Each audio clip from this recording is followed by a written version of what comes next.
মঙ্গলবার সকালে কলকাতার আইরিটোলা ঘাটে মৃতদেহ ফেলে যাওয়ার চেষ্টার সময় ধরা পড়ল দুই মহিলা। সুটকেসবন্দি গলাকাটা মৃতদেহ ছিল। এই নিয়ে রাজনৈতিক মহল থেকে সাধারণ মানুষের মধ্যে ইতিমধ্যেই অনেক প্রশ্ন উঠতে শুরু করেছে। কারণ মৃতদেহ ট্রলি ব্যাগে মধ্যমগ্রাম থেকে কলকাতায় ট্রেনে চলে এলো। তা প্রিন্সেপ ঘাট ঘুরে পৌঁছে গেল কুমোরটুলি ঘাটে। কেউ টের পেল না, ট্রাফিক পুলিশের সন্দেহ হলো না। এরই পরিপ্রেক্ষিতে সাংবাদিক বৈঠকে কুমোরটুলি কাণ্ড নিয়ে নগরপাল মনোজ ভার্মা বলেন, মঙ্গলবার সকাল 7টা থেকে 8টার মধ্যে নর্থপোর্ট থানায় খবর আসে।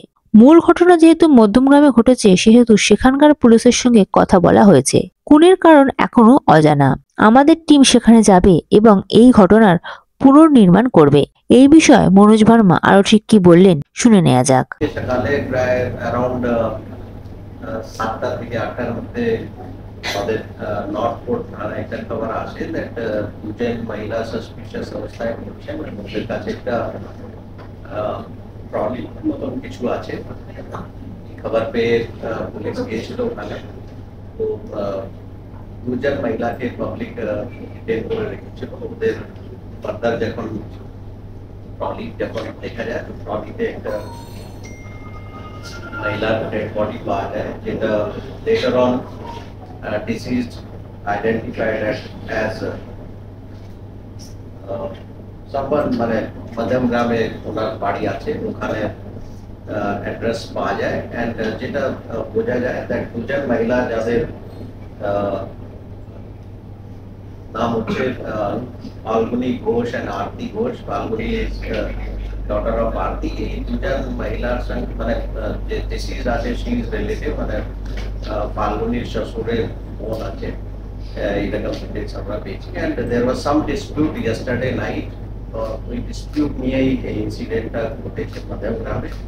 তো বেসড অন মানে এই খবর পাওয়ার পরে যখন পুলিশ ওদেরকে নিয়ে এসছে, based on the information and বাকি যা যা আমরা খবর পেলাম, তার বেসিসে পুলিশ কলকাতা পুলিশ একটা কেস স্টার্ট করছে এন্ড দুজনকে কোর্টে ফরওয়ার্ড করা হবে। বাকি রিকনস্ট্রাকশন অফ ক্রাইম সেটা পরে করা হবে। Initially we are taking up the investigation of the case, কিন্তু যেহেতু one object PO is at Madhyamgram, so later on it can be transferred also. সেটা আমরা ওদের সঙ্গে কথা মানে এখন নর্থপোর্ট পুলিশ স্টেশনে মার্ডার কেস স্টার্ট হচ্ছে। we are starting a case. আর ভিজিবল ইনজুরি মার্ক মানে অনেকে বলছে পা কাটা ছিল, মানে এগুলো কি পাওয়া যাচ্ছে কিছু বিফোর পিএম এর আগে বলা মুশকিল আছে, কিন্তু যেরকম মানে ওখানে যেরকম ইনসিডেন্ট যেরকম আমরা ডিটেইলস শুনেছি, তো নিশ্চয়ই কিছু ইনজুরি আছে। এক্সাক্ট নেচার অফ ইনজুরি পোস্টমর্টমের পরেই। আর মোড অফ ট্রান্সপোর্ট মানে বডিটা নিয়ে কিভাবে এলো, এগুলো কিছু পাচ্ছেন? সেগুলো কিছুটা আমরা পেয়েছি। দ্যাট একটা সাদা কালারের একটা ট্যাক্সি, প্রবাবলি ডিজায়ার গাড়ি, মানে যে সিসিটিভি ফুটেজ দেখে মনে হচ্ছে, but that is to be confirm. মনে হচ্ছে ওরা একটা ট্যাক্সি ভাড়া করে নিয়ে এসেছিল। ওখানকার সিসিটিভি আমরা এখনো পর্যন্ত ডিটেলস পাইনি, কিন্তু আমাদের থেকে কিছু কিছু আমরা দেখছি একটা ট্যাক্সি করে নিয়েছি।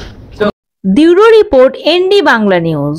সবার আগে সব খবর, সঠিক খবর পেতে ফেসবুক পেজটি ফলো করে এবং ইউটিউব চ্যানেলটি সাবস্ক্রাইব করে রাখুন আর শেয়ার করতে ভুলবেন না।